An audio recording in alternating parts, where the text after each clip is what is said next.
आप सभी माताओं और बहनों को हमारी ओर से जितिया व्रत की हार्दिक शुभकामनाएं। आज के इस वीडियो में हम सुनेंगे जितिया व्रत से जुड़ी हुई संपूर्ण व्रत कथा। जितिया व्रत विशेष रूप से संतान के कल्याण के लिए किया जाता है। मान्यता है कि इस व्रत का पालन करने से संतान दीर्घायु होती है, साथ ही संतान तेजस्वी और मेधावी बनती है। यही कारण है कि यह व्रत माताओं और बहनों के लिए अत्यंत आवश्यक और कल्याणकारी माना गया है।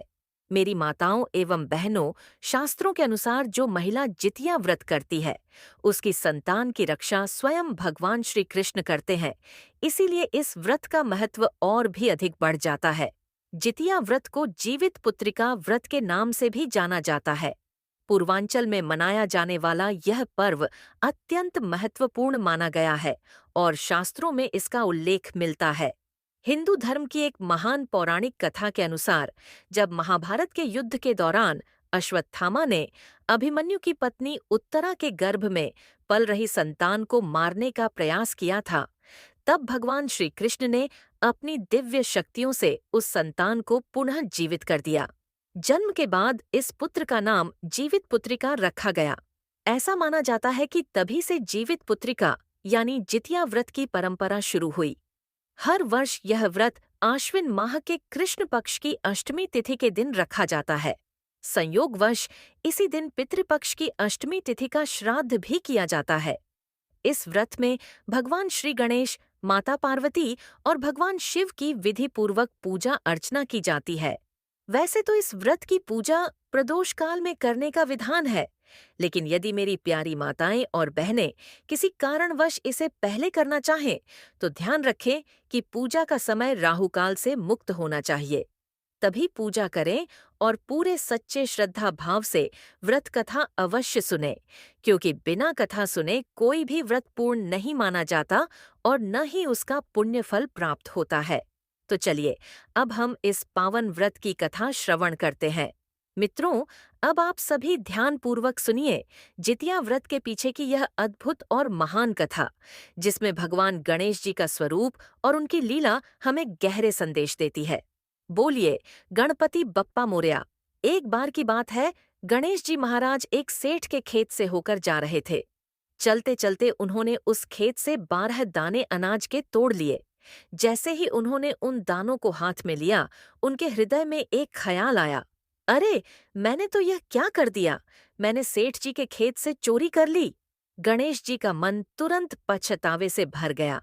वे सोचने लगे, मुझसे यह पाप हो गया है, अब मुझे इसका प्रायश्चित अवश्य करना चाहिए। यह दोष मेरे ऊपर नहीं रहना चाहिए। इसी पश्चाताप में उन्होंने ठाना कि वे स्वयं सेठ जी के घर जाकर 12 वर्ष तक नौकरी करेंगे। इस तरह उनके पाप भी कम हो जाएंगे और सेठ के प्रति उनका अपराध भी मिट जाएगा। ये सोचकर गणेश जी ने अपना रूप बदल लिया और एक बालक का रूप धारण कर लिया। अब वे उस छोटे बालक के रूप में सीधे सेठ जी के घर जा पहुंचे। जब वह बालक रूपी गणेश जी सेठ जी के सामने खड़े हुए, तो उन्होंने विनम्रता से कहा, मुझे किसी भी काम पर रख लीजिए, मैं काम करूंगा और अपना अपराध कम करूंगा। संयोग से उस समय सेठ जी को सचमुच एक छोटे नौकर की आवश्यकता थी। सेठ जी ने बिना देर किए उस बालक को काम पर रख लिया। कुछ दिनों बाद की बात है। एक दिन सेठानी जी अपने हाथ राख से धो रही थीं। तभी गणेश जी ने उनके हाथ को पकड़कर मिट्टी से धुला दिया। सेठानी यह देखकर चौंक गईं और क्रोधित होकर बोलीं, अरे, ये कैसा उद्दंड नौकर रखा है? इसने नौकर होकर मेरा हाथ पकड़ लिया। सेठानी तुरंत सेठ जी के पास जाकर शिकायत करने लगी। सेठ जी ने बालक को बुलाया और गंभीर स्वर में पूछा, क्यों रे, तूने ऐसा क्यों किया? तूने सेठानी का हाथ क्यों पकड़ा? तब बालक रूपी गणेश जी मुस्कुराए और बोले, सेठ जी, मैंने कोई उद्दंडता नहीं की। मैंने तो केवल एक सीख दी है। राख से हाथ धोने से घर की लक्ष्मी रूठ जाती है और नाराज होकर चली जाती है, लेकिन मिट्टी से हाथ धोया जाए तो माता लक्ष्मी प्रसन्न होकर घर में लौट आती है। सेठ जी ने गहरी गंभीरता से यह बात सुनी और फिर कहा, यह बालक तो सही कह रहा है। इसने कोई गलत काम नहीं किया, बल्कि हमें एक बड़ा ज्ञान दिया है। इस तरह दिन बीतते गए। कुछ ही समय बाद कुंभ का मेला आया। उस अवसर पर सेठ जी ने गणेश जी को बुलाया और कहा, मुझे तो बहुत काम है। गणेश, तुम मेरी सेठानी को कुंभ स्नान कराकर सुरक्षित घर ले आओ। अब गणेश जी सेठानी को लेकर कुंभ मेले में पहुंचे। वहां जाकर सेठानी किनारे पर बैठ गईं और केवल थोड़ी थोड़ी छींटे मारकर स्नान करने लगीं। यह देखकर गणेश जी ने उनका हाथ पकड़ा और उन्हें आगे गंगा की धारा में ले जाकर पूरी श्रद्धा और विश्वास के साथ पवित्र डुबकी लगवाई। जब वे दोनों घर लौटे तो सेठानी ने सेठ जी से शिकायत करते हुए कहा, आपने यह कैसा नौकर रखा है? इसने मेरी इज्जत ही नहीं रखी। इतने सारे लोगों के बीच इसने मेरा हाथ पकड़ा और मुझे घसीटकर गंगा के बीच में ले गया और कई डुबकी लगवा दी। ये सुनकर सेठ जी फिर गणेश जी को बुलाकर बोले, क्यों भाई, तूने ऐसा क्यों किया? तूने मेरी सेठानी को जबरन पानी में डुबकी क्यों लगवाई? तब बालक रूपी गणेश जी ने फोल्डेड हैंड से उत्तर दिया, सेठ जी, सेठानी जी तो किनारे पर गंदे पानी में स्नान कर रही थीं। किनारे का पानी अशुद्ध और गंदला हो चुका था। मैंने तो उन्हें केवल शुद्ध जल में ले जाकर पवित्र स्नान करवाया है। इससे गंगा स्नान का वास्तविक फल मिलेगा। सेठ जी ने यह सुनकर मन ही मन सोचा, यह बालक कोई साधारण नहीं है। इसकी हर बात में गहरी शिक्षा और सच्चाई है। मित्रों, इस कथा का यही संदेश है कि जब भगवान स्वयं किसी साधारण रूप में आकर हमें शिक्षा देते हैं, तो उनकी हर बात में धर्म, पुण्य और सत्य का गूढ़ रहस्य छिपा होता है। बोलिए गणपति बप्पा मोरया। मित्रों, कथा आगे बढ़ती है। जब गणेश जी ने समझाया कि किनारे का गंदा पानी पवित्र नहीं होता, तभी सेठ जी ने मन ही मन ठान लिया कि यह बालक साधारण नहीं है। इसने जो कुछ भी कहा है वह सच्चा है और इससे अगले जन्म में बहुत बड़े राजा और राजपाट मिलेंगे। अब सेठ जी को पूर्ण विश्वास हो गया कि यह बालक तो वास्तव में सच्चाई का दूत है, इसलिए उन्होंने उस दिन से उसे कुछ भी नहीं कहा। समय बीतता गया। एक दिन सेठ जी के घर में बड़े धूमधाम से पूजा पाठ और हवन का आयोजन हुआ। सेठ जी स्वयं हवन पर बैठे थे और सब विधि विधान से कर रहे थे। उसी समय उन्होंने गणेश जी को बुलाया और कहा, जाओ, सेठानी को बुलाकर ले आओ। गणेश जी सेठानी को बुलाने भीतर गए। देखा तो सेठानी पहले से ही तैयार थीं, लेकिन उन्होंने काली चुनरी ओढ़ रखी थी। गणेश जी ने तुरंत उस काली चुनरी को उतारकर फाड़ दिया और कहा, नहीं, काली चुनरी पहनकर हवन में नहीं जाना चाहिए, ये शुभ नहीं होता। तुम लाल रंग की चुनरी पहनकर ही सेठ जी के पास चलो। अब सेठानी जी नाराज हो गईं। उन्हें लगा कि यह नौकर अब सीमा पार कर रहा है। उन्होंने गणेश जी के साथ चलने से मना कर दिया और रूठकर अपने कमरे में ही लेट गईं। उधर हवन पर बैठे सेठ जी सेठानी का इंतजार करते रहे। काफी देर बीत गई, लेकिन सेठानी बाहर नहीं आई। तब सेठ जी स्वयं उठकर अंदर गए। देखा तो सेठानी तो बिस्तर पर सो रही थीं। सेठ जी के आते ही वे उठ खड़ी हुईं। सेठ जी ने आश्चर्य से पूछा, क्या बात है, तुम यहाँ क्यों सो रही थीं? पूजा पर क्यों नहीं आई? सेठानी बोली, आज तो इस गणेश ने हद कर दी, मेरी चुनरी फाड़ दी, इतना अपमान किया कि मैं बाहर आने का साहस ही न कर पाई। अब सेठ जी ने गणेश जी को बुलाकर डांटा और कहा, तू क्यों इतना बदमाशी करता है? सेठानी के साथ इस तरह का व्यवहार मत किया कर, यह ठीक बात नहीं है। तब गणेश जी हाथ जोड़कर करके शांत स्वर में बोले, सेठ जी, मैंने कोई बदमाशी नहीं की। पूजा पाठ और हवन में काले रंग का वस्त्र नहीं पहना जाता। यह शास्त्रों का नियम है। काला रंग अशुभ और तामसिक माना जाता है। लाल चुनरी मंगल का प्रतीक है। तभी मैंने सेठानी को कहा कि लाल चुनरी पहनकर ही आए। मित्रों, इस प्रसंग से हमें यह शिक्षा मिलती है कि भगवान चाहे किसी भी रूप में हों, वे हमें जीवन के नियम और शास्त्र की मर्यादा सिखाने के लिए ही आते हैं। उनकी हर बात में गहरा संदेश छुपा होता है, बस हमें समझने की आवश्यकता है। मित्रों, अब आप इस कथा का अगला प्रसंग सुनिए। गणेश जी ने बड़े ही सहज भाव से कहा, सेठ जी, मैंने तो सिर्फ यही कहा था कि लाल वस्त्र पहनिए, क्योंकि काले वस्त्र में किया गया कोई भी शुभ कार्य सफल नहीं होता। यह सुनकर सेठ जी को विश्वास हो गया कि यह बालक वास्तव में बहुत समझदार है। दिन बीतते गए और एक दिन सेठ जी के घर भगवान गणेश की विशेष पूजा का आयोजन हुआ। जब पूजा का समय आया तो पंडित जी ने सेठ जी से कहा, आप तो भगवान गणेश जी की मूर्ति लाना भूल गए हैं, अब पूजा कैसे होगी? ये सुनकर सेठ जी घबराए ही थे कि तभी गणेश जी ने आगे बढ़कर कहा, आप चिंता मत करिए, मुझे ही मूर्ति बनाकर विराजमान कर लीजिए। आपकी पूजा सफल होगी और आपके सारे काम सिद्ध हो जाएंगे। लेकिन यह सुनते ही सेठ जी को बड़ा गुस्सा आया। उन्होंने कठोर स्वर में कहा, अरे, अब तक तो तू सेठानी से मजाक करता था, वहां तक तो ठीक था, लेकिन अब तू मुझसे भी मजाक करने लगा है। गणेश जी ने शांत और गंभीर स्वर में उत्तर दिया, सेठ जी, मैं मजाक नहीं कर रहा हूँ, मैं सत्य कह रहा हूँ। और इतना कहते ही उन्होंने अपना वास्तविक स्वरूप धारण कर लिया। अब तो सेठ और सेठानी देखते ही रह गए। सामने स्वयं भगवान गणेश प्रकट हो चुके थे। दोनों ने हाथ जोड़कर नतमस्तक होकर उनकी पूजा आरंभ कर दी। पूजा समाप्त होते ही भगवान गणेश अंतर्ध्यान हो गए। अब सेठ और सेठानी को गहरा पश्चाताप होने लगा। वे सोचने लगे, हाय, इतने वर्षों तक गणेश जी हमारे घर पर रहे, हमने उन्हें एक साधारण बालक समझकर काम पर लगाए रखा और कभी पहचाना ही नहीं। हमने अनजाने में उनसे कितना काम करवाया। ये सोचते ही सेठ जी बहुत दुखी हो गए। किंतु उसी रात गणेश जी उनके स्वप्न में प्रकट हुए और बोले, सेठ जी, दुखी मत होइए। 12 वर्ष पूर्व मैंने आपके खेत से 12 अनाज के दाने तोड़ लिए थे। उसी का आर्ण चुकाने के लिए मैंने आपके घर 12 वर्ष तक नौकरी की। आपको पश्चाताप करने की आवश्यकता नहीं है। आज से आपके घर में किसी भी वस्तु की कभी कमी नहीं रहेगी।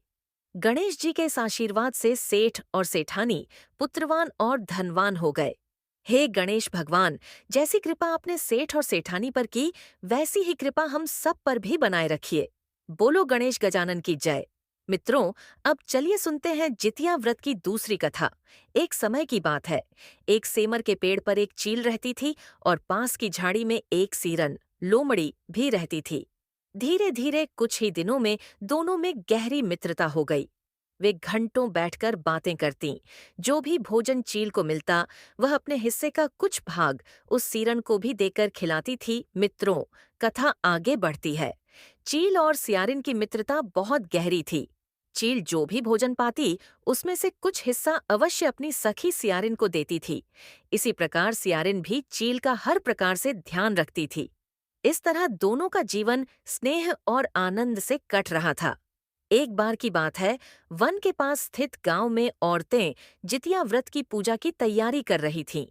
चील उन सबको बड़े ध्यान से देख रही थी। उसने अपनी प्रिय सखी सियारिन को भी इस बारे में बताया। यह सुनकर दोनों के मन में जिज्ञासा जागी कि चलो, वहां चलकर देखते हैं कि महिलाएं आखिर कर क्या रही हैं। दोनों उस स्थान पर पहुंची और श्रद्धा से देखती रहीं।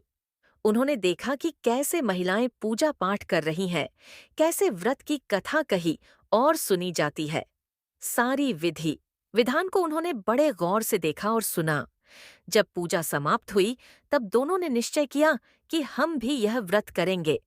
अब चील और सियारिन ने पूरी निष्ठा और लगन से व्रत का संकल्प लिया। दिन भर भूखे प्यासे रहकर मंगल कामना करते हुए उन्होंने समय बिताया। लेकिन रात होते होते सियारिन को भूख असहनीय हो गई। भूख इतनी बढ़ गई कि उसने चुपके से मांस और हड्डियां खाना शुरू कर दिया।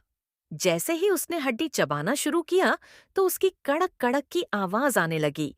चील ने चौंक कर पूछा, सखी, ये कड़कने की आवाज कहाँ से आ रही है? सियारिन ने झूठ बोलते हुए कहा, बहन, भूख के मारे मेरे पेट में गुड़गुड़ाहट हो रही है। लेकिन चील समझ गई कि सियारिन हड्डियां खा रही है।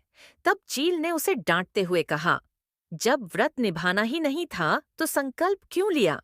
और अगर संकल्प लिया था तो एक दिन न खाकर क्या बिगड़ जाता? संतान और जीवन के मंगल के लिए इतना भी सहन नहीं कर पाई। सियारिन को अपनी भूल का एहसास हुआ और वह लज्जा से भरकर चील से क्षमा मांगने लगी। किंतु अब तो व्रत भंग हो चुका था। माफी मांगने का कोई लाभ नहीं था। दूसरी ओर चील ने रात भर भूखे प्यासे रहकर अपने व्रत को पूरी श्रद्धा से निभाया और फिर हर वर्ष उसी निष्ठा के साथ जितिया व्रत करती रही। समय बीता और अगले जन्म में वही चील और सियारिन मनुष्य रूप में जन्मी। वे दोनों एक ही घर में राजकुमारियां बनी। सियारिन बड़ी बहन बनी और चील उसकी छोटी बहन। धीरे धीरे दोनों राजकुमारियां बड़ी हुईं और जीवन के नए अध्याय में प्रवेश करने लगीं। मित्रों, अब कथा का यह भावपूर्ण प्रसंग सुनिए। समय के साथ जब दोनों बहनों का विवाह हुआ तो बड़ी बहन, जो पिछले जन्म की सियारिन थी, उसका विवाह एक राजकुमार से हुआ। वहीं छोटी बहन, जो पिछले जन्म की चील थी, उसका विवाह राज्य के मंत्री के पुत्र से हुआ। समय बीतता गया और दोनों ही घर परिवार में रच बस गईं। कुछ वर्षों में राजकुमार राजा बन गया और मंत्री का पुत्र मंत्री बन गया। अब हुआ यह कि बड़ी बहन को जब भी संतान होती, वह जीवित न रह पाती। हर बार उसकी गोद सूनी रह जाती और वह गहरे दुख में डूबी रहती। इसके विपरीत छोटी बहन की गोद हरी भरी थी। उसकी संतानें स्वस्थ, तंदुरुस्त और हृष्ट-पुष्ट थीं। यह देखकर बड़ी बहन के हृदय में ईर्ष्या और जलन का भाव उत्पन्न होने लगा। एक बार तो उसने अपनी ईर्ष्या में आकर भयानक पाप कर डाला। उसने अपनी छोटी बहन के बच्चों के सिर कटवाकर एक डिब्बे में बंद कर दिए और मन ही मन बहुत प्रसन्न हुई कि अब तो छोटी बहन भी मेरे जैसी ही दुखी हो जाएगी। लेकिन थोड़ी ही देर बाद उसने देखा कि उसकी छोटी बहन के वही बच्चे हंसते खेलते माँ माँ कहते हुए दौड़ते हुए आ रहे हैं। यह दृश्य देखकर वह आश्चर्यचकित रह गई। घबराकर उसने दौड़कर उस डिब्बे को खोला जिसमें बच्चों के सिर रखे थे। लेकिन जब उसने उसे खोला तो वहां बच्चों के सिर नहीं, बल्कि तरह तरह की मिठाइयां पड़ी थीं। यह देखकर उसका मन दहल गया। उसके बाद भी उसने कई बार अपनी छोटी बहन के बच्चों को मारने की कोशिश की। कभी उन्हें हानि पहुंचाने का प्रयत्न करती, तो कभी उसके पति को नुकसान पहुंचाने का षड्यंत्र रचती, लेकिन हर बार असफल होती। धीरे धीरे समय बीतता गया और बड़ी बहन इन असफलताओं से थक चुकी थी। एक दिन उसने देखा कि उसकी छोटी बहन बहुत ही सुंदर ढंग से सज धज कर पूजा की थाली लेकर कहीं जा रही है। उसने उत्सुकता से पूछा, बहन, तुम कहाँ जा रही हो? छोटी बहन ने मधुर स्वर में उत्तर दिया, आज मेरा जितिया व्रत है, मैं उसकी पूजा करने जा रही हूँ। बड़ी बहन ने आश्चर्य से कहा, यह व्रत तुम क्यों करती हो? इससे तुम्हें क्या फल मिलता है? तब छोटी बहन ने बड़े ही भावपूर्ण स्वर में कहा, बहन, यह जितिया व्रत बहुत ही महान है। इस व्रत को करने से निसंतान को संतान की प्राप्ति होती है और जिनके संतान होती है उन्हें आरोग्य जीवन और लंबी उम्र का आशीर्वाद मिलता है। इस व्रत का पालन करने वाली स्त्रियों की संतान की रक्षा स्वयं भगवान श्री कृष्ण करते हैं। मित्रों, यही कारण है कि जितिया व्रत का महत्व इतना महान माना गया है। मित्रों, अब सुनिए जितिया व्रत की तीसरी कथा। गंधर्वों के राजकुमार का नाम था जीमूत वाहन। वे अत्यंत उदार, परोपकारी और धर्मप्रिय थे। उनके पिता वृद्धावस्था में जब वानप्रस्थ आश्रम में गए, तब उन्होंने अपने पुत्र जीमूत वाहन को राज सिंहासन पर बैठाया। लेकिन जीमूत वाहन का मन राजपाट, वैभव और ऐश्वर्य में बिल्कुल भी नहीं लगता था। उन्होंने सोचा, राजपाट की चकाचौंध से बड़ा पुण्य अपने पिता की सेवा करना है। इसीलिए उन्होंने राज्य का भार अपने भाइयों को सौंप दिया और स्वयं वन में जाकर अपने पिता की सेवा करने लगे। एक दिन वन में उनकी भेंट मलव नामक राजकुमारी से हुई। धीरे धीरे दोनों में गहन प्रेम हो गया और वे एक दूसरे के साथ समय बिताने लगे। एक दिन की बात है, जब जीमूत वाहन और मलव वन में टहल रहे थे, तब जीमूत वाहन अकेले ही आगे निकल गए। अचानक उन्हें एक वृद्धा मिली जो फूट फूट कर रो रही थी। उसके आंसुओं की धारा देख जीमूत वाहन का हृदय करुणा से भर गया। वे उसके पास गए और बड़ी विनम्रता से पूछा, माता, आप क्यों रो रही हैं? आपके दुख का कारण क्या है? वृद्धा विलाप करते हुए बोली, बेटा, मैं नागवंश की स्त्री हूँ। मेरा एक ही पुत्र है जिसका नाम शंखचूड़ है। वर्षों पहले पक्षीराज गरुड़ के प्रकोप से नागवंश को मुक्ति दिलाने के लिए यह संधि हुई थी कि प्रतिदिन एक नाग गरुड़ के भोजन के लिए भेजा जाएगा। आज मेरे पुत्र शंखचूड़ की बारी है। आज वह गरुड़ के पास बलि के लिए जाएगा और उसकी मृत्यु निश्चित है। यही सोचकर मेरा हृदय चीर चीर हो रहा है। मित्रों, अपने पुत्र के जीवन के संकट को सुनाकर वह वृद्धा फिर से जोर जोर से विलाप करने लगी। जीमूत वाहन उसकी व्यथा सुनकर करुणा से भर उठे। उनका हृदय द्रवित हो गया और उन्होंने ठान लिया कि वे इस बालक के प्राण अवश्य बचाएंगे।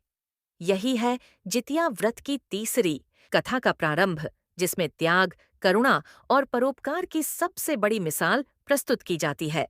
मित्रों, कथा का यह प्रसंग अत्यंत भावुक और हृदय को छू लेने वाला है। वृद्धा की बात सुनकर जीमूत वाहन का हृदय करुणा से भर उठा। वृद्धा कह रही थी, बेटा, थोड़ी ही देर बाद मैं पुत्र विहीन हो जाऊंगी। एक स्त्री के लिए इससे बड़ा दुख और क्या होगा कि उसके जीते जी उसका इकलौता पुत्र उसके सामने ही काल का ग्रास बन जाए। इतना कहकर वह रो रो कर विलाप करने लगी। जीमूत वाहन ने उसके आंसू पोंछते हुए दृढ़ स्वर में कहा, माता, अब तुम डरना मत। आज मैं तुम्हारे पुत्र के प्राणों की रक्षा अवश्य करूंगा। तुम्हारे पुत्र शंखचूड़ की जगह मैं स्वयं बलि दूंगा। मैं लाल कपड़े से अपने शरीर को ढककर वंद्यशिला पर लेट जाऊंगा और गरुड़ मुझे खाकर अपनी भूख शांत करेंगे। तुम्हारा पुत्र बच जाएगा। इतना कहकर जीमूत वाहन ने शंखचूड़ के हाथ से लाल वस्त्र लिया और उसे अपने शरीर पर लपेट लिया। फिर वे बलि के लिए निर्धारित स्थान वंद्यशिला पर जाकर लेट गए। नियत समय पर पक्षीराज गरुड़ प्रचंड वेग से आकाश से उतरे। उन्होंने लाल कपड़े से ढके जीमूत वाहन को अपने तेज पंजों में दबोच लिया और आकाश की ओर उड़ चले। वे उन्हें लेकर पहाड़ की चोटी पर पहुंचे और वहां बैठकर अपनी कठोर चोंच से जीमूत वाहन के शरीर से मांस का टुकड़ा नोच लिया। भयंकर पीड़ा से जीमूत वाहन की आंखों से आंसू बहने लगे और उनके मुख से कराह निकल पड़ी। गरुड़ चकित रह गए। उन्होंने पहले कभी किसी नाग को इस प्रकार आंसू बहाते और कराहते नहीं देखा था। आश्चर्य में डूबकर उन्होंने जीमूत वाहन से पूछा, तुम कौन हो? तुम्हारे शरीर से यह आभा, यह तेज और यह करुणा झलक रही है। सत्य सत्य बताओ, तुम कौन हो?